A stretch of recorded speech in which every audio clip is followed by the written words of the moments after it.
একদম সকাল সকাল ঘুম থেকে উঠে পড়েছি। ওই সকাল 6টার দিকে উঠেছিলাম, এখন 6:30টার মতন বাজে। গুড মর্নিং সবাইকে, কেমন আছেন সবাই? এই তো ভালোই আছি। সকালবেলা ঘুম থেকে ওঠার পর তো আবার মনে হয় আর একটু যদি ঘুমিয়ে নিতে পারতাম। ঝটপট করে চলুন কাজে লেগে পড়ি, তা না হলে দেরি হয়ে যাবে। মাঝখানে 2-3 বছরের মতো রাইস কুকারে ভাত রান্না করা হয়েছে। ঢাকা আসার পর থেকে এখন চুলাই রান্না করি, যেহেতু লাইনের গ্যাস। এখন আর রাইস কুকার ইউজ করি না, আর রাইস কুকারটা নষ্টও হয়ে গেছে। তো রান্নাবান্না অনেক কিছুই করা হবে। গতকাল রাত্রেও কিছুটা সবজি কেটে রাখছিলাম, বাকিটা সকালবেলা কেটেছি। নিরামিষই রান্না করা হবে, মানে সবগুলো নিরামিষ আইটেম। তো পেঁয়াজ রসুনটা হলো সিলে রাখছি, কাটা হয়নি। পেঁয়াজ রসুনটাই শুধু কেটে নিতে হবে। তো বেশ অনেকটা ডাটা আছে, তো অর্ধেকটা মানে নরম যে ডাটার অংশ, সামনের অংশটা দিয়ে হলো ডাল রান্না করব, আর যে গোড়ার অংশ শক্ত এটা দিয়ে হলো ডাটা চচ্চড়ি করব সরিষা দিয়ে। তারপর লায়ের একটা সবজি করব শ্রীমন সোনার জন্য, আলু পটল দিয়ে একটা আলু পটলের রসা রান্না করব, পটল ভাজি করব, এই তো। ও আর একটা হলো ভর্তা তৈরি করব পটলের খোসা দিয়ে। জানি না কেউ তৈরি করেছেন কিনা, কিন্তু ভীষণ মজার একটা। আর আমি অনেক দিন পর করলাম, অনেক আগে একবার করা হয়েছিল, আর এই করব। কিভাবে করি সেটাও শেয়ার করব। একটু সরিষা বেটে নেই, কাঁচামরিচ হলুদ লবণ দিয়ে বাটবো।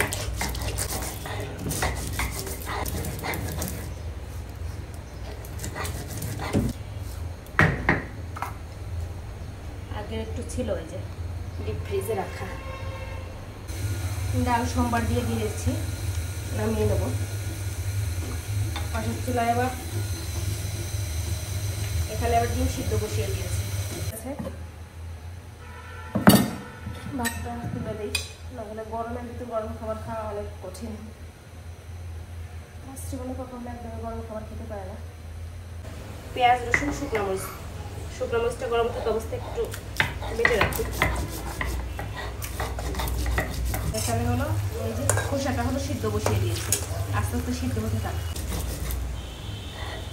আজকে কালো জিরা নেই, কালো হলে দিতাম, বাসায় শেষ হয়ে গেছে। একটু চা খেয়ে নেই আগে, কারণ এখন চা ছাড়া ভালো লাগতেছে না। তারপর বাকি বসিয়ে দিয়েছি, ফুটেও গেছে। দিলাম একটু আদা।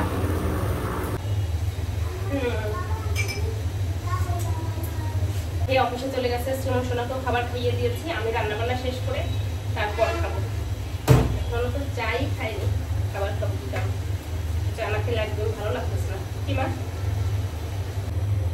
চা পাতিটা কাপের ভিতর দিয়ে এইভাবেই খাবো আজকে। মাঝে মধ্যে আমি এইভাবে খাই, যখন আমার একার জন্য বানিয়ে নেই, অনেক টাইমেই খাওয়া হয় এইভাবে।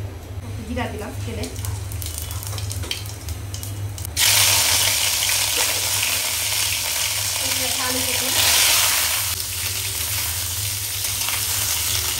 এখানে একটু বাটা মশলা আছে, মানে জিরা বাটা। আজকে এই বাটা মশলা দিয়ে রান্না করব। যখন আমার বাবা মা আসছিল তখন বেশি করে বাটা হয়েছিল মশলা। ওই যে ফ্রিজে ছিল অনেক জিনিস, বের করা হয়নি। গুঁড়া মশলা দিয়ে এতদিন রান্না করেছি, তো আজকে মনে রান্না করে নেই। জিরার গুঁড়ার সাথে ধনিয়ার গুঁড়া, তারপর হলুদ আর হলো লবণ অ্যাড করে দিলাম। কয়েকটা কাঁচামরিচ দিলাম, ওই 3-4টার মতো, যতটুকু ঝাল হয়। এখন আলাদা করে তেমন রান্নাবান্না করি না, ওই একসাথেই করি। মাঝে মধ্যে বেশি ঝাল করে রান্নাবান্না করা হয়। ভালো করে আস্তে আস্তে মশলার সাথে কষিয়ে নেব। পটলটা সিলে রান্না করলে কেন জানি আমার ভালো লাগে না। আমার ওই যে পটলের যে খোসা, ওইটা একটু আঁচড়ে রান্না করলে বেশি ভালো লাগে, মানে শক্ত থাকে। আর এইভাবে রান্না করলে নরম হয়ে যায়। যাই হোক, লবণটা দেয়া হয়েছিল না, লবণটা আবার মনে করে দিয়ে দিলাম। হলুদ দেখলাম আর একটু লাগবে, যেহেতু কাঁচামরিচের রান্না, একটু হলুদের পরিমাণ কিন্তু বেশিই লাগে, তা না হলে আবার দেখতেও ভালো লাগে না। যাই হোক, এখন সুন্দর করে কষিয়ে নেব। বেশি না, কম তেল মশলাই বলা যায় রান্নাবান্না করতেছে। কম তেলেই রান্না করি এখন, আগের মতো তেল মশলা কোনোটাই ইউজ করা হয় না। তো খুব ভালো করে কষিয়ে নেওয়া হয়ে গেছে মশলার সাথে। আমি বেশ কয়েকবার জল দিয়ে আস্তে আস্তে করে কষিয়ে নিয়েছি। আলুটাও সিদ্ধ হয়ে গেছে মোটামুটি অনেকটা। তো ঝোলের জন্য জল অ্যাড করে দিলাম, ব্যাস। ফুটে উঠলে একটু গরম মশলার পেস্ট দিয়ে নামিয়ে নেব। একটু ঘিও দেওয়া যায়, তাতে করে কিন্তু বেশ ভালো লাগে। ফ্যানের সামনে বসে একটু শান্তি করে চা খেয়ে নিই, ভালো লাগতেছে না গরম। কখন রান্না হয় পরে আমাকে আর ছাড়ে না। এদিকে দেখা যায় চুলায় রান্না আমার নষ্ট হয়। হয়ে গেছে। তো আলু পটলের রসা একদম রেডি।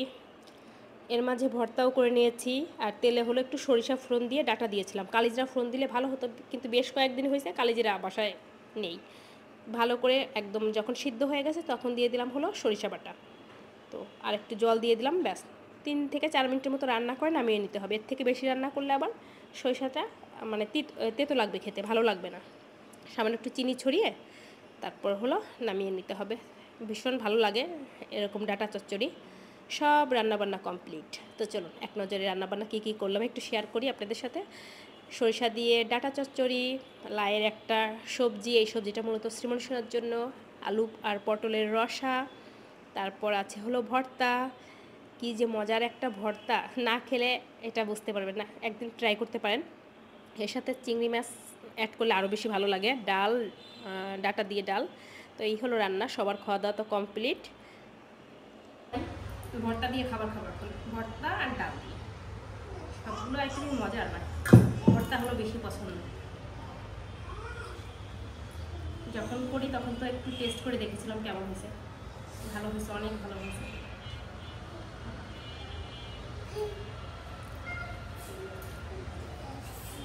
এই ভর্তাটার সাথে যদি আবার চিংড়ি মাছ অ্যাড করা যেত তাহলে আরও বেশি ভালো হতো, মজা হতো। খাওয়া দাওয়া কমপ্লিট করে কিন্তু আমি আর বসিনি, কাজকর্মে লেগে পড়েছি। এর মাঝে রুম টুম ঝাড় দেওয়া হয়ে গেছে। এখন এই যে সব কিছু একটু ফার্নিচার যা যা আছে সব কিছু ঝাড়টা দিয়ে মুছে নিতে হবে। রুম ঝাড় দিলে সব কিছু ভালো করে না মুছলে আমার ভালো লাগে না, প্রতিদিনের কাজ। তো তারপর স্নান করে আসবো, বেশি আর বাজেনি, যেহেতু সকাল সকালে রান্নাবান্না হয়ে গেছে।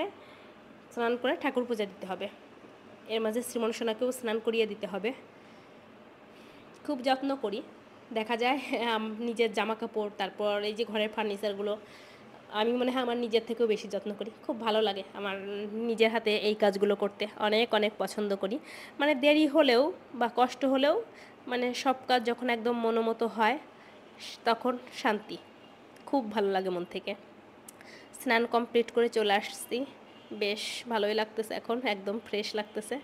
আর ঘরবাড়ি একদম পরিষ্কার, নিট অ্যান্ড ক্লিন। তো চুলটুল আশ্রে সিঁদুর পরে চলে যাব ঠাকুর পূজা দেওয়ার জন্য। তারপর করব খাওয়া দাওয়া, মা মেয়ে ঘুম দেব। কয়েকদিনই হয়েছে দুপুরে একবারে শ্রীমনসোনার আমি খাওয়া দাওয়া করে তারপর হলো ঘুমিয়ে পড়ি, আর সন্ধ্যার আগে উঠি। তো পূজা দেওয়াও হয়ে গেছে, সবাই ঠাকুর দর্শন করে নাও। বেশ সকাল সকাল এখন একটা ঘুম দিতে হবে, আর অনেক ভোরে উঠেছি তো এর জন্য দেখা যায় এই যে কাজকর্ম করার পর শরীরটা একদম ছেড়ে দেয়, না ঘুমালে ভালোও লাগে না। গাছেও বেশ কয়েকটা ফুল ফুটেছিল আজকেও,